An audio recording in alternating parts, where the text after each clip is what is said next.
Sampurasun. Sampai. Perkenalkan kami dari kelompok 5. Pada kesempatan kali ini kita akan memaparkan hasil dari praktikum dan penelitian yang sudah kami lakukan. Yang pertama ada cara kerja enzim, yang kedua fotosintesis, dan yang ketiga ada respirasi anaerob. Untuk mengetahui lebih lanjut, mari kita simak hasil dari penelitian yang sudah kami lakukan. Selanjutnya ada beberapa masalah. Satu, apakah bereaksi berpengaruh terhadap aktivitas enzim dalam mengubah amino menjadi glukosa? Yang kedua, apakah ada perbedaan pembentukan ional oksigen jika ada cahaya matahari pada proses fotosintesis? Yang ketiga, apakah penambahan ragi dan gula dalam kondisi tertutup dapat menghasilkan gas CO2? Teman-teman izin dan juga. Jadi yang namanya rumus masalah itu adalah pertanyaan-pertanyaan yang dimana pertanyaan ini bakal kita jawab di pembahasan. Tapi sebelum kita membahas pembahasan, kita cari tahu dulu apa itu hipotesis ataupun kemungkinan yang bakalan terjadi sama percobaan kita. Boleh silahkan Ikan. Oke, di sini ada hipotesis percobaan 1 A0. Tidak, waktu reaksi tidak berpengaruh terhadap aktivitas enzim dalam mengubah amino menjadi glukosa. Yang satu, waktu reaksi berpengaruh terhadap aktivitas enzim dalam mengubah amino menjadi glukosa. Percobaan 2 A0, tidak ada perbedaan pembentukan ional oksigen jika ada cahaya matahari dalam proses fotosintesis. A1, ada perbedaan pembentukan gelombang oksigen jika ada cahaya matahari dalam proses fotosintesis. Percobaan 3, A0, penambahan ragi dan gula dalam kondisi tertutup tidak dapat menghasilkan gas. A1, penambahan ragi dan gula dalam kondisi tertutup dapat menghasilkan gas. Oke, itu adalah dimana yang namanya percobaan dari ketiga itu, yang dimana tujuan kita yang pertama itu adalah untuk mengamati berapa lama kerja enzim untuk mengubah amino menjadi glukosa. Ini masuk ke percobaan pertama. Yang kedua, untuk membuktikan adanya fotosintesis dengan munculnya gelembung pada tanaman air. Ini masuk ke percobaan kedua. Dan yang ketiga itu untuk membuktikan respirasi anaerob oleh ragi untuk menghasilkan karbon dioksida yang masuknya ke dalam respirasi anaerob ataupun percobaan ketiga, teman-teman.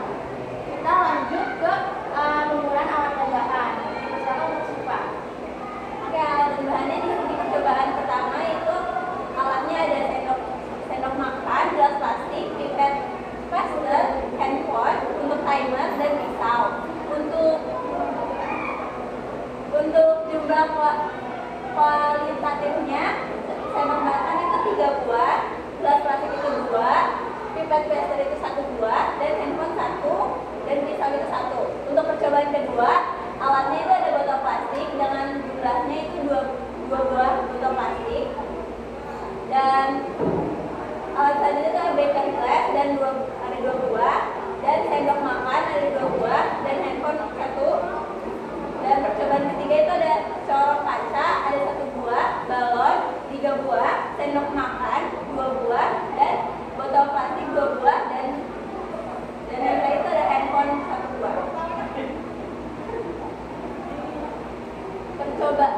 Bahan untuk percobaan pertama itu ada nasi putih, jeruk nipis, pisang, handphone.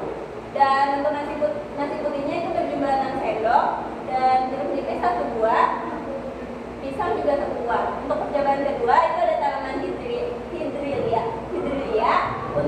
Untuk tanaman itu berjumlah 2 pot kecil, dan air bersih 1000 ml, dan sinar matahari. Dan percobaan ketiga itu ada air hangat yang berjumlah 520 ml, gula 2 sendok makan, dan ragi 4 sendok makan. Masing-masing 2 sendok makan untuk botol A dan B. Nah, oke teman-teman. Kita juga sekarang membahas terkait tabel pengamatan yang bakalan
Oke, lanjut di analisis dan pembahasan. Pada percobaan pertama, perubahan rasa nasi menjadi manis menunjukkan bahwa enzim amilase menjaga amilon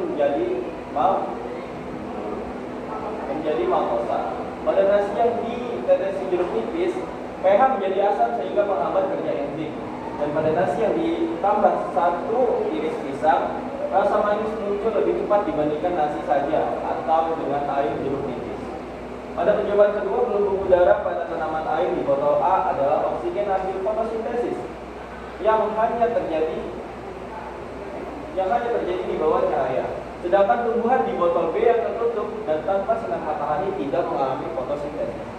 Pada percobaan ketiga, ragi memecah glukosa secara anaerob menghasilkan etanol dan CO2, gas CO2, membuat balon pada botol A menggembung. Sedangkan botol B tidak mengalami perubahan. Selanjutnya ada kesimpulan. Oke, dari percobaan yang sudah kami lakukan, kami mendapatkan kesimpulan. Yang pertama, waktu reaksi itu sangat berpengaruh terhadap efektivitas enzim dalam mengubah amilon menjadi glukosa. Menunjukkan kalau kita cuma makan nasi aja itu, kita tuh bisa melihat 35 detik sampai 40 detik itu nasinya bisa jadi manis. Tapi kalau cuma pakai air jeruk nipis yang dimana jeruk nipis itu asam, kita bisa mencapai 50 detik sampai 1 menit teman-teman, karena asamnya itu yang bikin susah buat kita mengubah jadi berkuasa. Dan yang pisang itu karena pisang udah manis termasuk basah, itu lebih cepat mungkin mencapai 30 sampai 30 detik. Yang kedua apa? pada percobaan kedua terdapat perbedaan pembentukan gelombang oksigen jika ada cahaya matahari dalam proses fotosintesis. Waktu untuk menemukan gelembung dimulai dari menit pertama. Sedangkan tanaman yang tidak ada ikan dan sinar matahari tidak menghasilkan gelembung. Selanjutnya yang ketiga, Cinta. Oke, pada percobaan 3 itu ada penambahan ragi dan gula yang tadi kita sebutkan juga. Kalau gula itu berpengaruh, tanpa adanya gula kita nggak bisa tuh yang namanya kita mengalami penambahan ragi tanpa gula, karena respirasi anaerob itu kan tanpa oksigen, dimana tanpa oksigen itu butuh yang namanya sumber energinya itu adalah gula seperti itu untuk menghasilkan karbon dioksida, dan hasilnya itu ada bau khas fermentasi teman-teman seperti itu. Dan di sini ada dokumentasi kita, di sini ada alat bahan, di sini untuk percobaan kedua yang di sini ada penambahan air, yang ketiganya ada kita teman-teman seperti itu. Oke, mungkin kita cukupkan pemaparan dari penelitian yang sudah kami lakukan. Terima kasih atas perhatiannya. Wassalamualaikum warahmatullahi wabarakatuh. Sampurasun. Sampai